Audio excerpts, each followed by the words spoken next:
그 앞에 보시면 그 5단원, 6단원을 잠깐 정리하고 지나가죠. 그래서 5단원에서는요, 벡터의 내적을 했어요. 그죠? 벡터의 내적. 벡터의 내적은요, A 벡터가 뭐 A1, A2라고 하고, B 벡터가 B1, B2라고 하면, 원래는 A 벡터 내적 B 벡터, 그러니까 곱하라는 얘기예요. A 곱하기 B 하면 얘는 어떻게 계산하냐면 A의 크기, B의 크기의 코사인 세타를 해주면 됩니다. 코사인 세타를 해주면 되는데 요렇게 정해진 경우 있죠. 요렇게 나와 있는 경우는 우리가 뭐만 해주면 되냐면 A1, B1 플러스 A2, B2를 해주면 이게 바로 그냥 내적이죠. 그쵸? 그래서 나눠주면 될 거 아니에요. 그래서 얘가 이거니까 두 벡터 사이의 각 세타의 코사인 값은요. 어떻게 주면 되겠어요? A의 크기, B의 크기를 A 내적 B를 해주면 되는데 말 그대로 내적 B가 이거니까 A의 크기, B의 크기에 A1, B1, A2, B2를 계산해주면 코사인 값을 구할 수 있게 되는 거죠. 그래서 내적의 코사인 값을 구할 수 있는 이점이 있고 이 A의 크기는요. 루트 A1의 제곱 더하기 A2의 제곱, 루트 B1의 제곱 더하기 B2의 제곱을 계산해주면 되죠. 그래서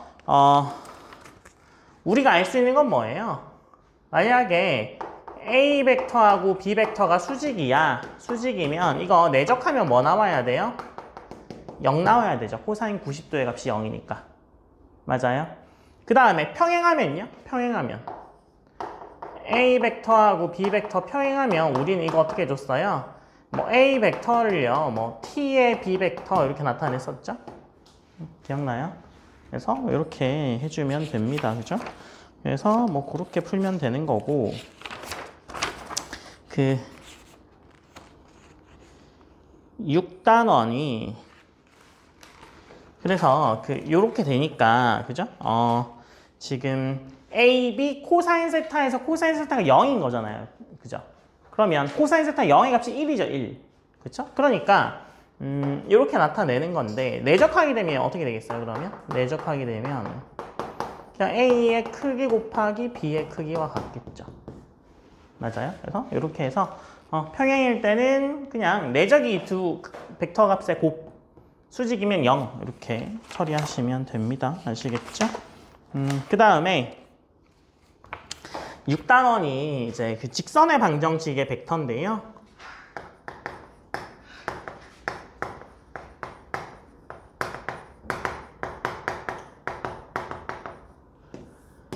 우리는요 이미 직선의 방정식을 할 줄 알아요. 그죠? 중학교 2학년 때 막 주구장창 배웠잖아요.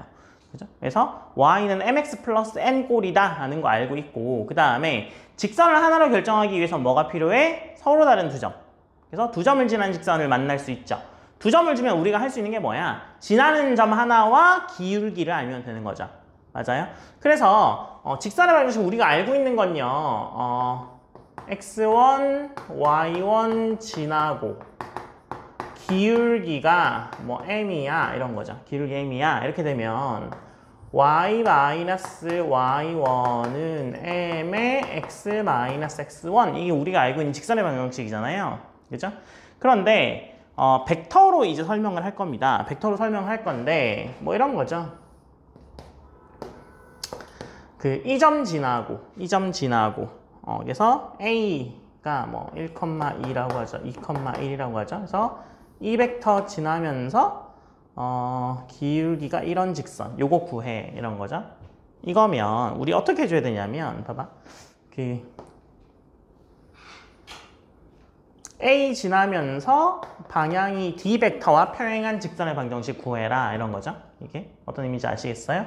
그래서 얘는요 A 지나면서 벡터의 평행한 직선의 방정식이죠. 그래서 A가 뭐 2,1 지나고 방향 벡터 얘가 뭐 마이너스 1,1 평행한 직선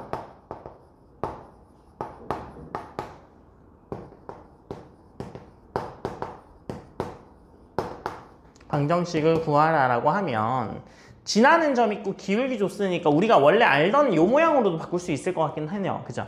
근데 벡터를 이용해서 직선의 방정식을 나타내면 우리에게 주어지는 이점이 방향 벡터를 바로 뽑아올 수 있습니다. 그리고 3차원 공간으로 확장을 할 건데요. 이따가 나중에 그 뒤에 가면 3차원 공간으로 확장을 할 건데 3차원 공간 확장에 굉장한 이점이 있습니다. 굉장한 이점이 있어요. 그래서 그 얘는 어떻게 표현하냐면 여기 위에 있는 점 P라고 하죠. 이렇게 P. P들의 모임을 찾는 거잖아요. 그죠? 그러면 이게 뭐 A 벡터라고 하고 뭐 이게 P 벡터라고 해요. 이렇게 P 벡터라고 하죠. 그러면 그 이런 거예요. 그 P 벡터라는 애가 벡터를 잘 생각해 보시면 그죠? 이렇게 바로 가도 P 벡터이긴 하고 그죠? 이렇게 돌아가도 P 벡터이긴 하죠. 맞아요? 그래서 P 벡터이긴 한데 이 A에서 P까지 뭐 떨어져 있는 거리를 모르긴 하잖아요. 그죠? 우리가. 그래서 그냥 걔를 뭐 T배 처리해주면 되죠. 그래서 일단 A만큼 가. A를 보내. 그 다음에 D 방향으로 늘리면 되는데 D 방향으로 얼마나 늘릴지는 몰라. 이렇게. 얼마나 늘릴지는 몰라. 그래서 T는 실수. 이렇게 놓으면 되겠죠. 그래서 P 벡터라는 애가 A 지나고 방향 벡터가 D야. 그럼 일단 A로 보내고 그 다음에 D 방향으로 쭉 늘려. 그렇게 해서 직선의 방정식 나올 거야. 이렇게 구하시면 되고요. 그러면 얘가 뭐 이렇게 되는 거잖아요. 그러면 그 P점의 좌표를 x, y라고 할게요. P점의 좌표를 x, y라고 하게 되면 x, y라는 애가 어떻게 돼요? 2,1에서 시작해가지고 T배에 마이너스 1,1 이렇게 가는 애죠. 그렇죠? 그래서 x는 어떻게 돼요? 2 마이너스 t 하나, y는 1 플러스 t 하나 뭐 이렇게 나오겠죠. 맞아요? 그러면 t에 관한 매개변수 방정식으로 표현해주게 되면 t는 어떻게 돼요? x 마이너스 2에 마이너스 1. t는 넘어가면 1에 y 마이너스 1 이렇게 될 거 아니에요.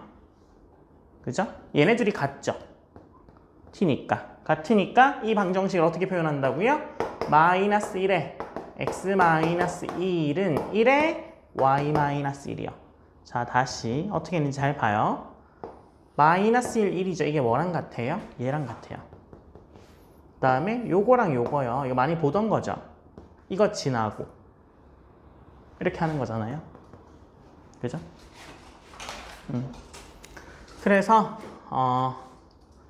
만약에 이제 좀 일반적으로 하게 되면 그죠?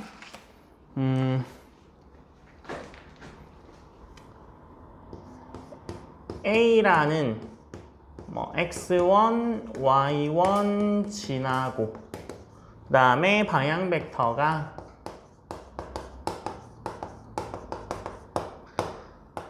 D가 뭐 L, L인 직선의 방정식을 구해봐 라고 하게 되면 우리가 어떻게 하냐면 바로 L, M x-x1, y-y1 이렇게 나타내면 됩니다.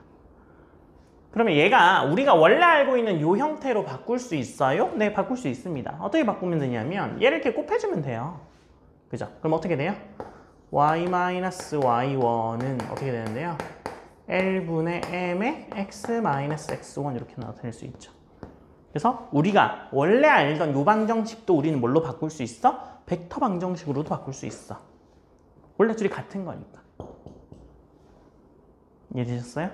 그러면 이거 2차원에서 이렇게 되는 거잖아. 그죠? 2차원에서 이렇게 되는 거죠. 그럼 3차원으로 늘릴 때는 어떻게 되겠어요? 만약에 3차원에서 뭐 B를 지난다고 해요. 그래서 x1, y1, z1 지나고 3차원이니까 방향 벡터가 뭐 D라고 하면 얘가 뭐 L, M, N이라고 하죠. 그럼 얘는 방정식이 어떻게 나오겠어요? L은 M은 N은 x-x1, y-y1, z-z1 이렇게 넣으면 되는 거잖아. 그럼 이게 직선에서 3차원의 직선의 방정식이 나올 겁니다. 우리 3차원의 직선의 방정식 할 줄 모르잖아요. 우리 요거만 할 줄 알잖아. 요게 이게 2차원 평면에서만 할 줄 알잖아요.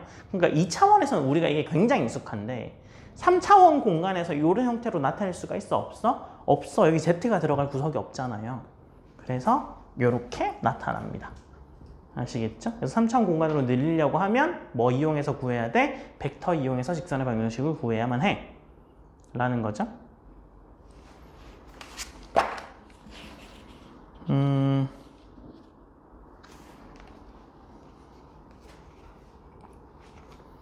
그 다음에 우리가 이제 알고 있는 게 또 뭐가 있어요? 두 점 지나는 직선의 방정식 있잖아요. 그죠? 그래서 두 점 지나는 자 해서 점 A와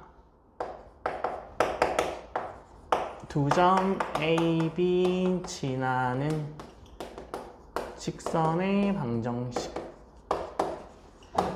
이거 우리 직선의 방정식 할 때 이미 이거 해봤잖아. 그죠? x1, y1, x2, y2 집어넣으면 뭐만 구해주면 됐어요? 기울기만 구해주면 됐죠. 맞아요? x1, y1 뭐 이거 빼가지고 기울기만 구해주면 됐잖아요. 그러면 이런 거죠. 그래서 두 점 A, B와 직선 위에 있는 점 P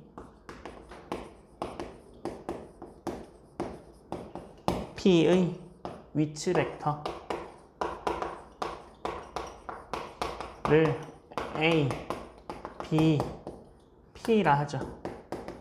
P라 하면 P라는 애는 결국에 A에서 시작해서 T만큼 늘리면 되는데 이 방향 벡터가 어떻게 될까? 이 방향 벡터가 두 점 지나죠. A, B 지나잖아요. 그러면 뭐 이렇게 됐다고 쳐요. 그래서 A, B 이렇게 되죠. 맞아요? 이 방향 벡터 구하고 싶은 거 맞죠? 방향 벡터 A, B죠. 방향 벡터 A, B죠. 이거 O 기준으로 빼주면 어떻게 빼줄 수 있어요? OB-OA 빼줄 수 있죠. OB-OA 빼줄 수 있죠. 이게 바로 뭐예요? B 방향 벡터, A 방향 벡터죠. 그러니까 AB 방향 벡터는 B-A예요. 그래서 여기다가 그대로 넣어주면 되죠. 이렇게. 뭐 다를 게 없죠? 이 식이랑 저 식이랑 지금 똑같은 식이잖아요. 이 식이랑 저 식이랑 똑같은 식이죠. 방향 벡터를 그냥 B-A로 구해줬을 뿐입니다. 두 점만 알고 있으니까. 그죠? 그 다음에 그러면 뭐 요건 이해되셨으니까 지우고, 그러면 두 점 아예 좌표를 줘볼까요? 두 점 A가 x1, y1, B가 x2, y2라고 하면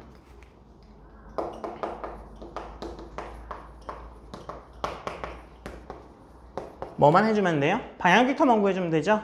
맞아요? 그럼 방향 벡터 x의 방향 벡터는 뭐가 될까요?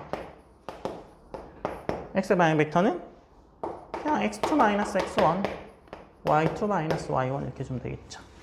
이거 순서 바꾸면 이것도 순서 바꿔야 되는 건 이해되시죠? x1-x2 해주면 y1-y2 해주면 됩니다. 뭐 너네 그 기울기 해줄 거랑 똑같잖아. x 증가량보다 y 증가량 할 때 x2-x1분의 y2-y1 해주면 2, 1, 2, 1 해줬고 1, 2, 1, 2 해줬잖아. 그죠? 그것처럼 똑같이 순서만 똑같이 지켜주시면 됩니다. 1, 2 자리 바꿔도 돼요. 아시겠죠? 네. 그래서 뭐 그렇게 된다라는 거. 그 다음에 그 점 지나면서 수직이게 되면요.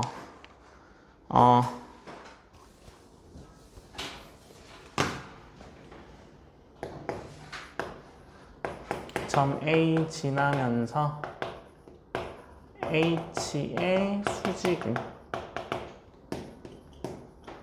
직선의 방정식은 어떻게 할 수 있을까를 보게 되면 P-A에 H 하게 되면 0이야 이렇게 되겠죠. 얘네들이 수직일 테니까 내적하면 0이야 이렇게 나올 거고요. 그 다음에 두 번째 A 이고 법선 벡터가 뭐 H라고 하죠. 법선 벡터 H인데 얘가 A, B라고 하죠. 인 직선의 방정식. 요거는요 어떻게 주면 되겠어요? x-x1 y-y1이 0. 내적해주면 0이야. 이렇게 되는 거죠.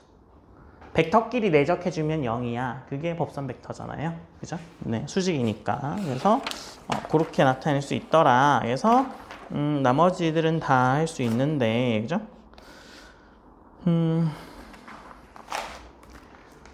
그리고 이제 원의 방정식이 나오잖아요. 그러면 원의 방정식은 우리가 원래 원의 방정식에서 알아야 됐던 게 뭐예요? 중심 반지름. 그죠?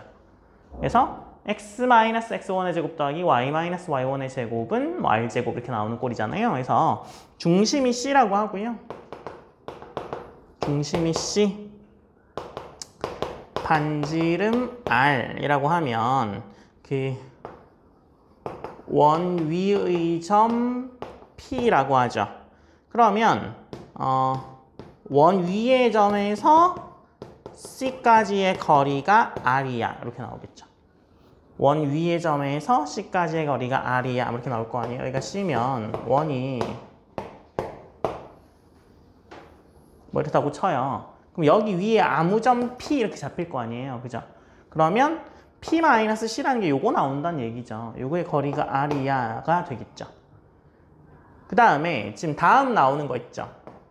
P 빼기 C, P 빼기 C는 R제곱 이렇게 나온 거 있잖아요. 잘 보세요. 이거 내적이에요. 이거 벡터끼리 곱한 거니까 내적이잖아요.